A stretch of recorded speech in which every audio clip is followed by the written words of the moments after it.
2시간에 걸쳐서 했는데, 근데 오늘이 지금 19강 할 차례인데요. 임묘지 마무리를 할 겁니다. 근데 지금 지난 18강을 제가 확인해 봤더니 18강이 자그마치 제가 1시간 30분을 강의를 했어요.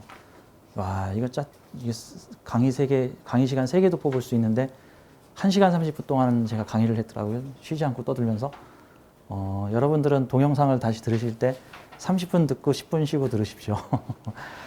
근데 그래도 임묘지가 안 끝났어. 이게 임묘지가 그만큼 할 말이 많다는 얘기인데, 왜 이렇게 말이 많아요? 그냥 한마디로 정의해 주세요. 물론 한마디로 정의할 수 있는데 여러분들이 못 알아들어. 사실 이게 그 명리 선생님들마다 각자 개인의 경험들인데, 이 한 줄 요약해가지고 무슨 말인지 모르겠더란 말이죠. 수많은 어떤 비유와 사례들을 통해서 제가 쭉 설명을 해드리는 이유는 이 임묘지에 대한 오해가 워낙에 많아서 너무 과장되게 해석해서도 곤란하고, 이게 임묘지 과장되게 해석하면은 그냥 협박 명리가 돼요. 협박, 공포 명리가 돼. 네 가족 다 죽었다. 뭐 이제 이런 식이 되는 거죠. 그러면 지지의 진술충미 다 깔린 사람은 주변 사람 다 임묘시키는 사람이죠. 그렇죠? 무서운 존재가 우리 가문에 태어나는 거죠. 이제 그렇게 되면은 곤란하잖아요. 이거는 이제 과장, 확대했을 때 일어날 수 있습니다. 대구 1년 전에, 지금 한 1년 됐네요. 딱 1년 전에 대구 지역에서 코로나 사태가 커졌는데 대구 사람 다 죽었습니까? 대구 사람 다 코로나 걸렸어요? 다른 지역보다 발생 빈도가 조금 높았을 뿐인데 그거 역시도 주변에서 코로나 걸린 사람 구경하기 힘들었습니다. 요즘에는 코로나 괴담이 좀 덜한데 작년 가을까지만 해도, 여름 가을까지만 해도 코로나는 정부의 조작이다. 코로나 그런 거 없는데 공포심을 조장하여 사람들 집회 못하게 하는 것이다. 뭐 이렇게 정치적으로 해석하는 사람도 있는가 하면, 또 종교적으로 해석해서 코로나는 666의 음모다. 사람들에게 공포감을 주입하여 코로나 백신에다가 666인 증표를 주입하여 사람들을 사탄마귀를 통해 통제하려는 이제 그런 극단주의자들이 있더란 말이죠. 이제 그런 식으로 이제 제가 가입한 그 영성 카페에 좀 이상한 사람들 많아요. 그 카페에도 매일처럼 코로나는 가짜다. 코로나는 사기극이다. 코로나 주변에 걸린 사람 없다. 니들 주변에 찾아봐라. 코로나 걸린 사람 있나. 코로나는 사기다. 사람들을 협박하려는. 근데 실제 제 주변에는 코로나 걸린 사람이 있어요. 제 지인의 어머니가 코로나에 걸려가지고 이게 공기가 밖으로 나가게 하는 특수한 치료실에서, 중환자실에서 사경을 헤매시다며, 나이가 한 70대 정도 되시니까, 그래서 심지어는 병원에서 죽을 수도 있다라고 했는데 다행히 살아나셨는데, 근데 이제 코로나에서 회복되고 나셔도 아직도 몸이 조금 이렇게 완전히 컨디션이 찾지 못하시는. 내 주변엔 있어. 그러니까 코로나 진짜 걸린 사람 있어. 그리고 내 아는 지인은 코로나 걸린 사람들 모아놓는 병동에서 일했어. 알겠지만 그것 때문에 작년에 갈등이 됐었는데, 기존의 간호사 페이보다 수당을 한 2~3배를 더 주고 추가로 간호사, 의료진들을 확보를 했어. 그러다 보니까 기존에 힘들게 병원에 있던 사람들은 조금 더 받는데, 그 추가 혜택 받고 모집된 사람들은 막 하루 일당이 막 50~60만 원 막 이러는 거야. 하루 일당이 50~60만 원. 제가 아는 분이 일주일 코로나 병동에서 일하고 기본 월급 200에 추가 수당 200 얼마 해가지고 400 얼마를 받았어. 그리고 한 달 쉬어. 일주일 근무하면 한 달 쉬어. 왜? 격리시켜야 되니까. 거의 한 달 동안 격리니까. 못 나가. 근데 그 일주일 있는 동안 우주복 입고 일체 면회 출입 안 되고 그 안에서 우주복 입고 생활해야 되는, 여차하면 자기도 걸릴 수 있는. 아무튼 이게 공포와 괴담이라는 것 정확히 알지 못하면 공포와 괴담에 휩싸일 수 있다. 명리 공부를 하면서 여러분들은 명리 공부를 왜 할까? 나를 알고 남을 알고.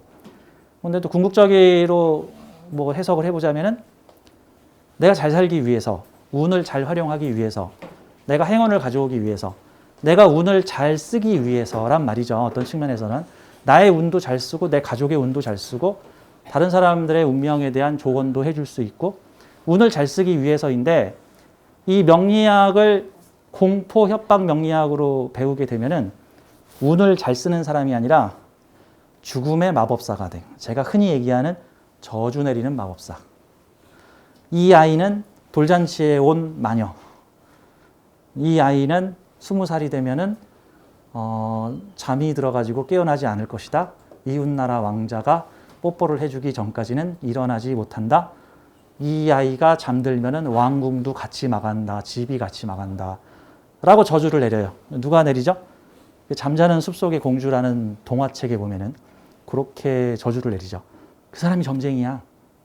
그 사람은 저주를 내린 게 아니라 내 사주를 봤더니 얘 20살에 신용불량 걸리고 남자 잘못 만나서 집에서 건어물려대고 집안도 망하고 아버지도 망하고 가정경제도 기울어서 힘들게 살 거야. 그러다가 엄청 잘난 부자 남자 만나기 전까지는 그냥 이렇게 살아.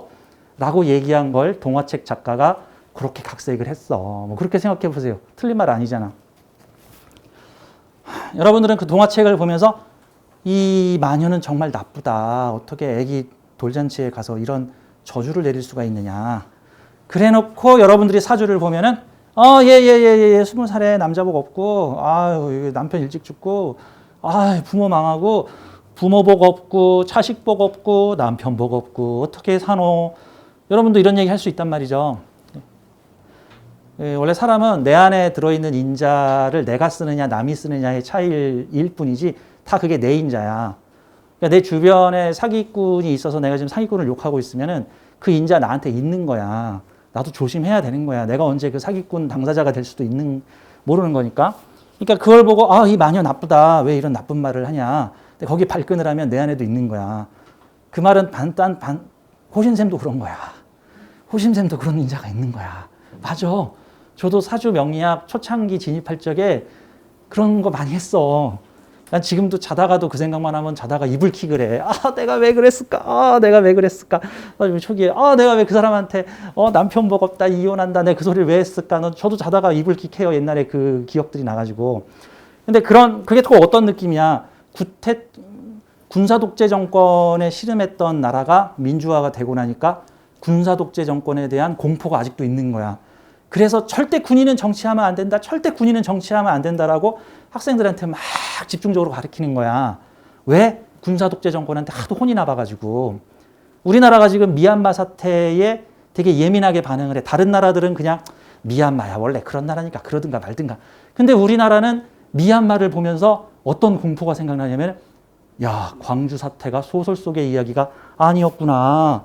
어떻게 자국민을 지키라고 만든 군대가 자국민한테 장갑차를 동원해서 총을 쏴대고 있냐. 어떻게 저럴 수가 있냐.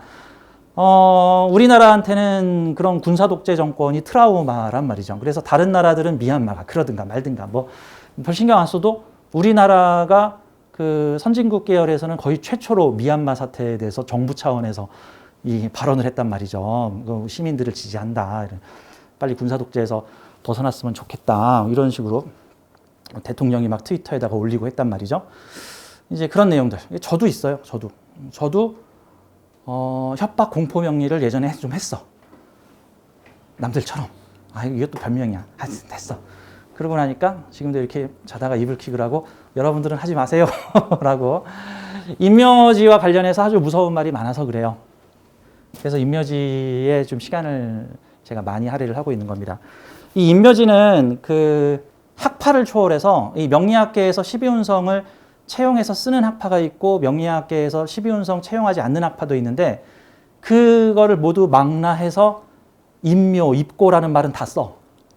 그러니까 12운성을 차용하지 않는 명리학파 쪽에서도 인묘에 대해서는 얘기를 해. 인묘에 대해서. 보통 어떤 쪽으로 나쁜 쪽으로 쓸 때 이게 인묘를 자꾸 얘기를 한단 말이죠. 그러니까 이거를 너무 과장되게 해석하지 마라. 대구의 코로나 발생률이 조금 더 늘었다고 해서 대구 사람 다 코로나 걸린 거 아니고 대구 사람 다 좀비 아니다. 그런 거와 같은 거예요. 그렇게 치면 작년 12월에 서울 지역에 코로나 환자 1000명 넘었을 때 그러면 서울은 죽음의 도시가 됐게? 근데 서울 지역 코로나 환자 1000명 넘었을 때 여러분 주변에 코로나 환자 여러분 봤어요? 거의 못 본다고요. 저도 2달이 걸쳐서 봤다고. 코로나 걸린 환자, 코로나 병실에서 치료한 사람. 내 직계 가족이 그런 경우 아니라고 나도 마찬가지죠. 사주에 인묘지가 있다고 해서 뭐 가족이 죽고 친지가 죽고 뭐 남편이 죽고 그거는 과장된 해석이다. 공교롭게도 그런 상황들이 일어날 수도 있으나 그것이 보편적인 것은 아니다. 그리고 실제 만약에 사주에서 그런 일이 생길 수 있을 것 같으면 마치 이런 거죠. 코로나가 유행하고 있으니 마스크를 쓰고 손을 씻고 남들과 1, 2m의 간격을 유지하시고 대중교통에서 말하지 말고 뭐 사적인 모험 줄이고 그러면 안 걸립니다. 이거 개운법이잖아. 일종의 코로나 개운법이죠. 명리학도 우리는 인묘지 있어? 죽어! 이게 아니라 인묘지가 있으면은 이런 식으로 행동하는 게 유리하다라고 제가 개운법에 대해서 강조를 하고 있는 것이다. 라고 말하는 겁니다. 지난 시간 2시간에 걸쳐서 12운성 인묘에 대해서 얘기를 했는데요. 오늘 12운성에 대해서 마무리 공부를 좀 더 하고 그 다음 양지로 넘어가서 이거 어떻게 활용하는지에 대해서 좀 설명을 드리도록 하겠습니다. 자, 12운성을 보는 방법은요. 크게 두 가지로 구분을 할 수가 있는데 제가 지난 시간 마지막 부분에 이 부분에 대해서 되게 강조해서 강의를 했는데 기억나실 거예요. 비겁의 인묘, 식상의 인묘, 재성의 인묘, 관성의 인묘, 인성의 인묘. 여기서 인묘라는 거는요. 크게 두 가지로 나눌 수가 있어요. 내가 재성의 인묘, 내가 관성의 인묘. 즉 사주의 일간이 지지의 어떤 환경에서 인묘되는 거. 그거 살펴보는 거 1번. 두 번째, 내가 아닌 일간이 아닌 월간, 연간, 시간에 있는 천간 인자가 지지에서 어떤 상황을 맞게 되는가. 이거를 표현할 때는 내가 재성에 인묘됐어요. 이게 1번이고 나의 재성이 인성에 인묘됐어요. 이런 게 2번이에요. 나의 모모가 무엇에 인묘됐어요. 같은 거예요. 나의 식상이 인성에 인묘됐어요. 라는 말은 천간 식상이, 식신상관이 지지의 인성적 환경에 의해서 인묘됐어요. 그러니까 인묘지는 지지적 환경이 천간을 주도하고 있는 상황이라고요. 그래서 기본적으로 병사묘절, 이게 양적 기운이 약해지고 음적 기운이 강해지는 시기, 이럴 때는 그러니까 사묘절태까지 이런 구간은 지지적 환경이 천간의 에너지에 제약을 걸고 있는 환경 같은 거예요. 가령 여러분들은 화려한 옷을 입고 클럽 파티장에 가면은 아싸 하고 맞죠? 그러면 화려한 옷과 클럽 파티장이라는 환경은 일치하죠. 근데 화려한 옷을 입고 장례식장에 가면 어떻게 해야 돼요? 장례식장에 가면 나 이거 야한 드레스 입고 왔는데 사람들이 나보고 뭐라 그러면 어떡하냐. 조심히 얼른 부주금만 놓고 가야겠다. 얼른 절하고 가야겠다. 여기서 춤추고 노래 부르고 뭐 하면 안 되겠다. 이게 천간적 에너지가 지지적 환경에 제약을 받고 있는 거잖아. 야한 드레스를 입었는데 지금 장례식장에 갔다. 야한 옷을 입었는데 지금 시어머니 결혼할 남자의 어머니 지금 만나러 갔다. 이런 환경은 이거 제약이 걸린 거죠. 즉 지지가 병사묘절 구간은 천간 입장에서는 제약이 걸려 있는 상황들이다. 민주화라고 하는 에너지가 지지의 군사독재라고 하는 에너지에 의해서 제약을 받고 있다. 그랬더니 지금 미얀마 사태처럼 뭐 총알이 날아다니고 하는 상황들이 벌어지더라 같은 거죠. 이 좋아요, 나빠요라고 보통 물어보면은 음적 가치성은 높은 구간이다. 양적 활동성에는 제약이 걸리고 음적 가치성이 높다. 가치가 높다. 미얀마인들이 자유를 투쟁하면서 민주화를 외치고 있는 것, 힘은 미약하나 그 가치성은 매우 높다. 같은 것과 같죠. 독립운동가들이 잡히면은 죽음을 면치 못하는데도 대한민국 우리 조선의 광복을 위해서 일제치하에서 독립운동을 하다. 가치가 높다. 라고 표현할 수가 있는 거죠. 가치가 높다. 네, 지난 시간에 했던 이 부분을 제가 조금 더 이어서 진행을 해드리겠습니다. 이게 개념이 되게 애매할 거예요. 초보들은 이 개념 자체를 몰라. 잘 이해를 못해. 이게 이제 사주 8개의 표인데 이거 보면서 좀 설명을 드릴게요. 자, 이렇게 세 번째 천간의 글자가 나고요. 자, 사주를 볼 때는 이 사주 명리학에서는 시간이 이렇게 흘러갑니다. 정확하게는 이렇게 흘러가요. 왜 그러냐면 옛날 책은 그 오른쪽에서 왼쪽으로 책을 읽었고요. 위에서 아래로 책을 읽었어요. 그래서 그 가끔 사극에 나오는 그 임금님께 바치는 무슨 뭐 편지 같은 거 보면은 글을 이렇게 써놔. 이렇게 써나가고, 이렇게 써나가고, 이렇게 써나가고, 이렇게 써나가고. 이렇게 써나가 옛날 그 사극 같은 거 보면은요. 여기서부터 임금님 정치 좀 똑바로 하세요. 너 그딴 식으로 하면 나 반란 일으킬 거야. 뭐 이제 이런 식으로 썼다고 쳐. 순서가 이렇게 간다. 그렇죠? 이렇게, 이렇게, 이렇게, 이렇게, 이렇게, 이렇게. 사주 명리학도 읽는 방식이 그래. 근데 요즘 현대 사람들은 자꾸 사주를 여기서부터 이렇게 읽으려고 그래. 가로쓰기 이렇게, 이렇게, 이렇게, 이렇게, 이렇게. 요즘 현대는 이렇게 읽잖아. 아니야. 사주는 이렇게, 이렇게 읽으면 안 되고, 사주는 이렇게, 이해되시죠? 사주는 이렇게, 이렇게, 이렇게, 이렇게 읽어야 돼. 이해되시죠? 그래서 사주는 이쪽 동네가 인생 전반기, 이쪽 동네가 인생 후반기. 시간은 이렇게 흘러가. 미션 1, 미션 2, 미션 3, 미션 4. 여기가 원인, 여기가 결말.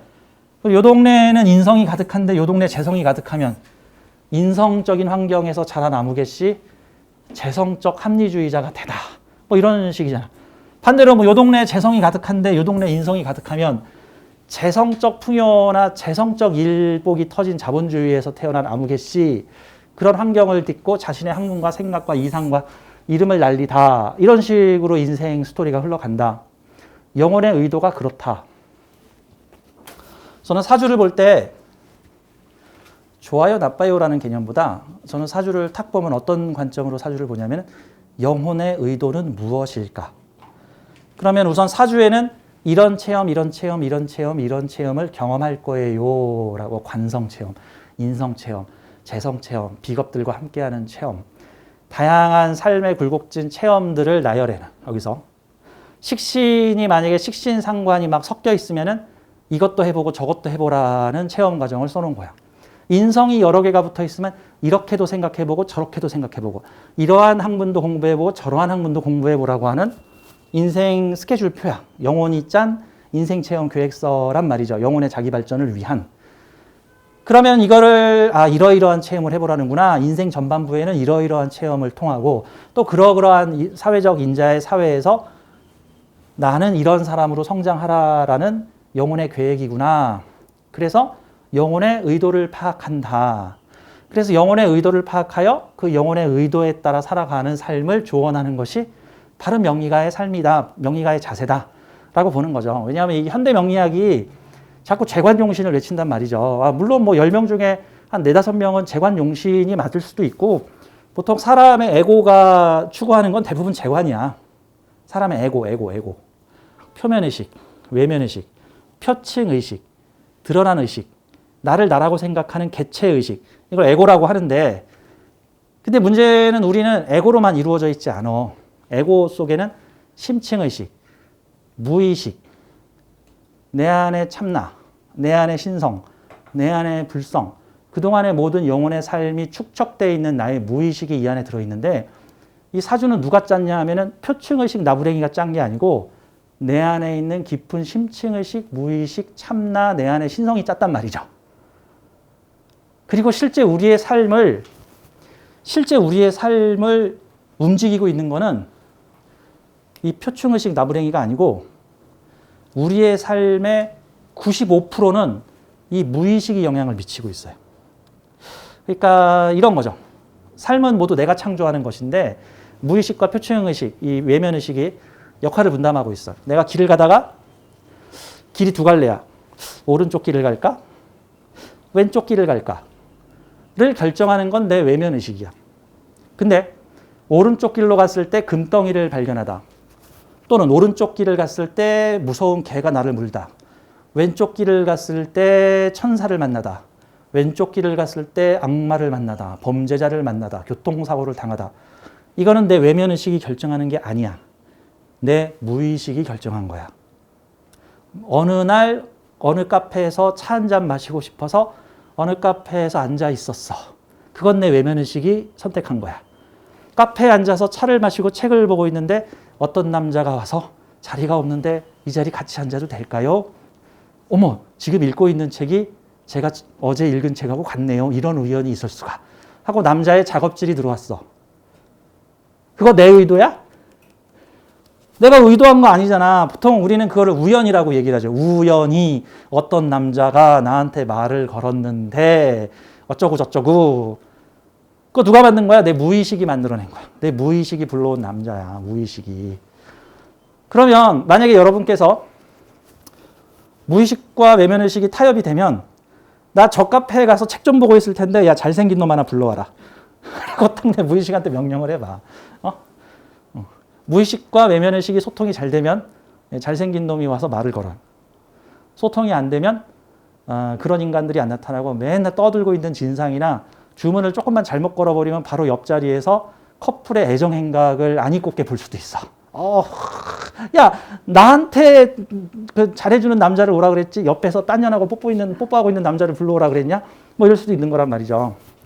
자, 아무튼 이게 영혼의 의도적 차원이고요. 우리의 인생은 95% 무의식에 의해서 일어난다예요. 95%. 우리가 선택한 거 아니야. 대부분 우연을 가장해서 내가 왜 그때 그 학교를 갔을까? 내가 왜 그때 그 술집에서? 내가 왜 그 소개팅을 갔을까? 그 소개팅에서 괜찮은 남자 있었는데 왜 세 번째 남자의 청혼을 받아들였을까? 그 남자의 작업실에 왜 내가 아닌 척하고 넘어갔을까? 그때 내가 왜 그놈하고 여행을 갔을까? 그때 내가 왜 그 직장을 들어갔을까? 그때 왜 해필은 그래서 우리 첫째가 태어났을까?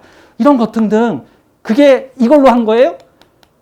아니야. 얘는 그냥 선택을 했을 뿐 대부분 얘가 만들어낸 거야. 얘가 우리 인생을 무의식이 우리 인생을 흔들 때 이 외면의식 나부레기가 그 거부하기가 되게 힘들다고요. 하지만 어쨌든 5%의 영향력도 엄청나게 강하기 때문에 우리가 선택하는 인생의 선택 5% 그거를 통해서 우리의 선택은 다양하게 갈 수 있다.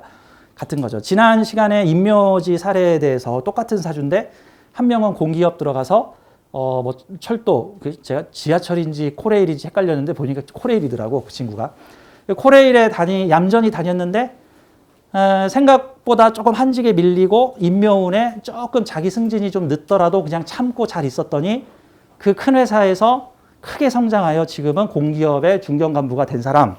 근데 똑같은 사주인데 똑같이 시련이 왔어. 잘난 회사에 들어갔다가 그 회사에 내가 약간 뒤로 밀리고 한직으로 빠지니까 에이 안 다녀 하고는 그 회사를 박차고 나와서 친구들과 펀드를 조직해서 큰 증권 투자사를 만들었더니 친구가 거의 100억 가까운 돈을 들고 횡령을 해버리고 도망을 가버리는 바람에 자신이 빚더미에 껴안고 몸 아프고 결혼하려던 사람 떠나고 그래서 산에서 도 닦는 삶을 살게 되었다. 똑같은 사주인데. 그런 모습들 제가 보여드렸죠. 사주는 결론을 내주고 있는 게 아니라 우리한테 환경을 제시해. 너 이런 환경에 처하게 될 거야. 너 어떻게 살래? 어떻게 살아볼래? 같은 거예요. 자, 우리 사주 8글자 이렇게 읽는다. 12운성에 대한 설명을 하려고 제가 좀 말이 길었는데 자, 크게 두 가지 관점이에요. 나를 중심으로 지지에 어떤 12운성이 있는가. 가령 뭐 여기 재성절지 아니면 뭐 재성인묘. 그럼 이건 내가 인묘인 거야. 내가 인묘. 뭐 여기는 뭐 관대. 뭐 여기 뭐 제왕. 뭐 여기는 양. 막 이렇게 있는 사람이 있다고 쳐. 그러면 나를 기준으로 하여 나는 먼 곳에 가면 제왕지를 만나게 되고 가까운 사회적 환경이죠. 월지는 사회적 환경, 사주에서 제일 중요한 자리죠. 사회적 환경에선 관대지를 만나는데 내 안에 나와바리인 내 몸뚱에 들어오면은 얌전히 임묘하고 지내야 돼. 재성이 임묘시키면 이분은 부인 말 잘 듣고 그냥 부인이 차려주는 밥 잘 먹고 집에서는 부인이 주도하는 환경으로 가면 된다. 나대지 말고. 뭐 정도만 하면 되는 거죠. 말년으로 가서는 양지를 만나니까 다시 키워지다, 보육되다, 양육되다 같은 환경을 만나게 된다. 이 12운성과 10성을 같이 연결시켜서 이 제왕지가 만약에 겁재로 인한 제왕지, 보통은 겁재에서 제왕지가 많죠. 겁재로 인한 제왕지일 경우에는 먼 곳에 나와 같은 사람들이 있어서 먼 곳에 갔더니 미국에 갔더니 미국에서 잘 나가는 한국인들의 모임에 내가 딱 끼어들었더니 그 잘 나가는 한국인들의 모임이 그 지역 뭐 경제를 막 주름잡고 있어. 그 덕분에 내가 거기서 어깨 딱 힘주고 뭐 다닐 수 있었다. 또는 이게 국가 자리니까 국가에 내 백이 든든하여 내가 문제가 생겼을 때 저기 윗자리에 있는 아무개한테 전화해서 나 좀 도와줘. 나 구속되게 생겼어. 나 좀 백 좀 써줘. 해서 내 위에 있는 윗사람들을 통해서 제왕의 힘을 받게 되었다. 이렇게 해석하는 거죠. 즉 나를 기준으로 지지의 12운성에 대해서 해석을 하는 거고요. 일반적으로 어플에 표시되어 있는 12운성들은 나를 기준으로 한 어플이다라고 보면 되는 거예요. 이게 뭐 재성절지인지 재성관대지인지 인성관대지인지 뭐 이런 식으로. 그래서 10성과 12운성을 같이 혼합해서. 자, 이렇게도 12운성을 보고 그 다음 두 번째 관점은 나의 재성이 절지에 있다. 또는 나의 재성이 관대지에 있다. 나의 인성이 관대지에 있다. 같은 거는 나의 다른 인자들, 즉 나의 천간에 있는 다른 인자들. 보통은 가장 인연이 깊은 게 일주랑 붙어있는 인자들이죠. 인생 전반부에는 예, 월주. 인생 후반부에는 예, 시주. 사회적 인자, 월주. 개인적 인자, 시주. 이런 식으로. 그러면은 여기에 나의 재성이 있다. 나의 경제 활동이. 근데 이 재성이 이 자리에서는 뭐 관대, 뭐 제왕, 걸로 이런 게 있는데, 근데 이 재성이 나의 말년에 가서는 뭐 임묘, 절태 이런 환경에 처해 있다. 그러면 이 사람이 남자다 치면은 청년기에는 사회적으로 재물 활동을 강하게 빵빵하게 하였다. 근데 말년에 가서는 재물 활동이 임묘지에 들어가는 환경에 처하게 되더라. 근데 대신에 여기에 인성이 들어있다. 만약에 인성이 들었다. 그러면 말년에는 젊었을 때의 재물 활동을 무덤에 집어넣고 대신 인성을 다루는 일을 하더라. 말년에 내가 부리는 인성은, 즉 문서는 사회궁의 재성을 싹싹 쓸어 모아서 저금통처럼 임묘시키는 역할을 하더라. 임묘라는 말을 현실에서 풀이할 때는 무언가에 빠져들다. 해당 인자 입장에서는 매료돼서 들어오다. 그래서 제가 돼지 저금통에다가 많이 비유를 했죠. 돼지 저금통을 큰 걸 집안에 갖다 놨더니